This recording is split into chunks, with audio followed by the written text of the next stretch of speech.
worldwide are both discovering and reliving how hard Crash Bandicoot can be. The Sane Trilogy is a remaster of the original 3 Crash games from 2 decades ago. The classic platforming challenge is still intact, and a particularly teeth-grinding collectible underlines this. Today, we're taking a look at the top 10 hardest gems to earn in the new game. Most gems are collected in the game by breaking every single crate in a level. There are the occasional switch-ups to this formula, as well as some secret gems which require other means to attain. And without further ado, let's get started. Number 10!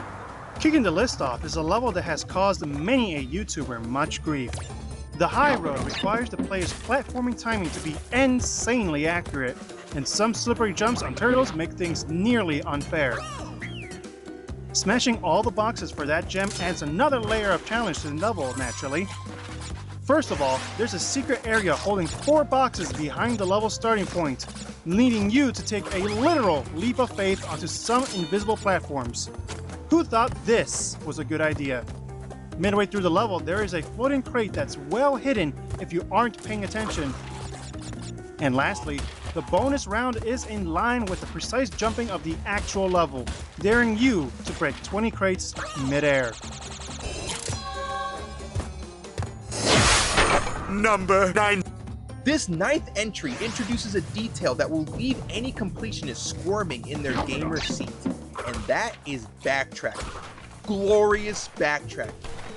Digging It of Crash Bandicoot 2 presents the player with a fork in the road midway through. The path to the right leads to the regular part of the level, while the left is a death route passage that can only be entered providing you didn't die up to this point. The player must travel through the left path, and at the point where the roads rejoin, they must head back to the right. The reason for this is because both routes hold boxes along them. Part of the issue is the camera in these platforming levels is nothing dynamic. When traveling backwards, the player will be unable to see very far in front of them. Some tricky situations involving these make things quite painful too. But find all those boxes in your run, you earn this level's gem.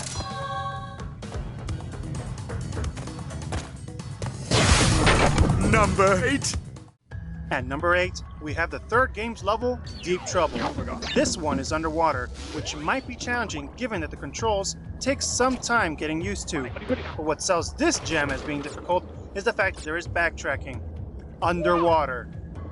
There's a switch crate at the end of the level that activates a TNT halfway through. Traveling back here lets you blow it up to gain a new secret passageway filled with crates. Aside from the backtracking, this level is painful from having to dodge these whirlpool obstacles, which are placed abundantly throughout the ocean. Number 7. Here's a level that asks you to forget everything you've been told. To earn Turtle Wood's mysterious blue gem, the player needs to avoid breaking any crates whatsoever. This should, in effect, make it the easiest gem to achieve in the trilogy, until you take into account that you need to know this information beforehand. Plus, there is one pretty tricky wall of boxes you'll need to keep from touching. Making this even weirder is the fact that Turtle Woods is the very first level of the second game. What a way to make an introduction. Naughty Dog was undoubtedly thinking outside the box with this one. Number 6! Number 6 is where things get incredibly complicated. Future Frenzy from Crash Bandicoot Warped features a super secret area that you can't access from the main level entrance. Instead, the player must earn 20 time trial collectibles called relics to unlock a portal found in the secret warp room. Doing this starts you off in the special area of Future Frenzy loaded with crates. After making through that secret path, the game decides to spit the player out at a location that is well into the level.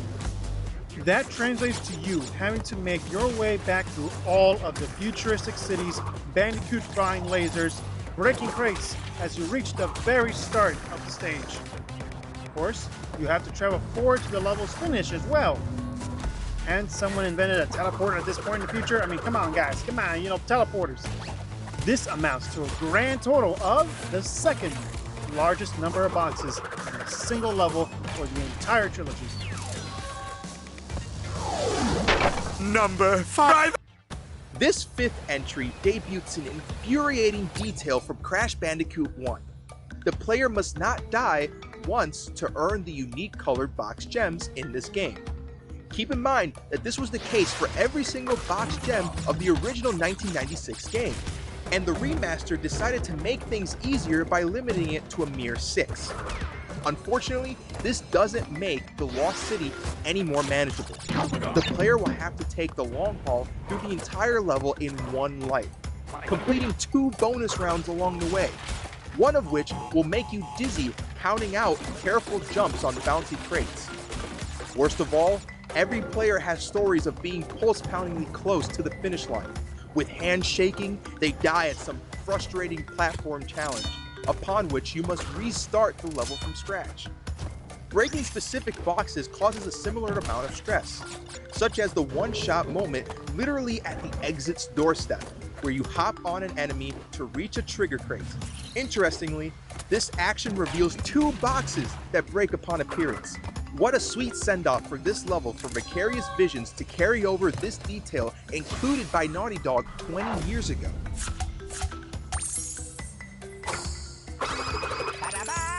Number 4. Achieving Stormy Ascent's gem is nothing short of a journey. This level was removed from the original PS1 game prior to its launch for being too hard. The trilogy includes it as DLC, so you can experience the nightmare that the 90s was spared from. Mercifully, the boxes themselves are all in plain sight along the maddening pathway. Throw in an utterly mind-bending bonus round, and you surely have the absolute hardest platforming Crash Bandicoot level it has to offer. The only thing keeping this stage from being high on the list is the fact that you can die as many times as you want. That is, of course, you have the lives to spare.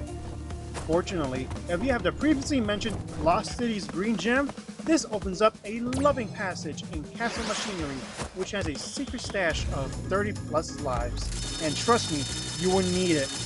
Like, really, you need it. Give me 30 lives. That's a lot, man. That's a lot of lives. You're gonna die a lot in Crash Bandicoot, you're gonna jump and whoops, you fell. Oops, dang. Number 3. Piston It Away becomes another staple backtracking endeavor when going after this box gem, though this time from a side-scrolling perspective. Similar to Digging It, there is a death route holding crates midway through the level, though the 2 paths do not meet up as in that level. The player will have to travel to the end of the stage and then turn around to get back to the death route. The clever platforming situations spread across the level will make this no easy task. But keep in mind, the player cannot lose a life to access the death route. Be ready to restart if, or more likely when, you die along this trip. Number 2. Enter Stormy Ascent's younger brother, Slippery Climb. Coming from the original Crash Bandicoot, this is that one level that will send shivers down the spines of anyone familiar with the series. Having a box gem that is colored preserves the challenge of the original due to the no dying rule. And what a level to have it featured in. The wild moving platforms are the primary source of rage, since one false move on them will cost you an instant restart, and they come in such plentiful variety. At one point, when going after hard to reach crates, the player needs to drop down onto those crazy platforms from a distance, requiring perfect timing paired with nail-biting suspense. You'll find yourself saying, "This is the run where I finally complete it," countless times. Plus, the bonus round calls for some trial and error, even when you know what you're doing, though fortunately, you can die on that without repercussions. But that's just a sliver of mercy in the deep night that is our number 2 spot. But there is one gem that is more grueling to earn than Slippery Climb or any other previously mentioned item on this list. Number 1. And that is Cold Hard Crash, of course. The bane of Crash Bandicoot 2 and all the games is number 1. Where should we even begin? First off, there is a death route halfway through the level. The player will need to take this way first and break all the boxes along the path. And what a path it is!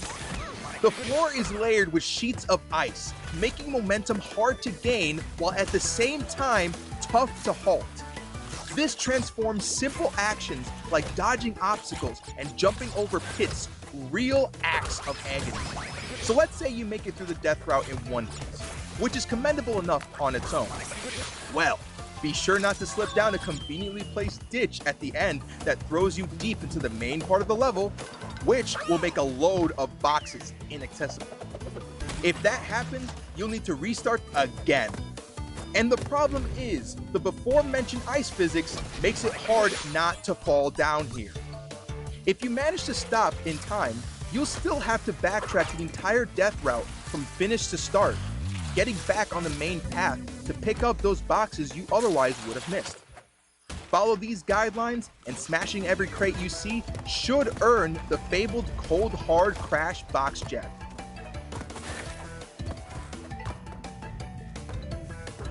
Oh, what's that? The end level counter says you only found 154 out of 155 crates needed? Sorry about that. Looks like you'll have to restart and do the entire thing over again. This nightmare has become a reality for many players who missed a particular box in the bonus round that is incredibly easy to pass by. Fortunately, the new remaster adjusted the camera's field of view to make it more visible. But such an inclusion can never erase the suffering of the past 2 decades. And that's Cold Hard Crash box gem. It's not only the most challenging gem to collect in the new trilogy, but also the level with the most amount of crates in it too.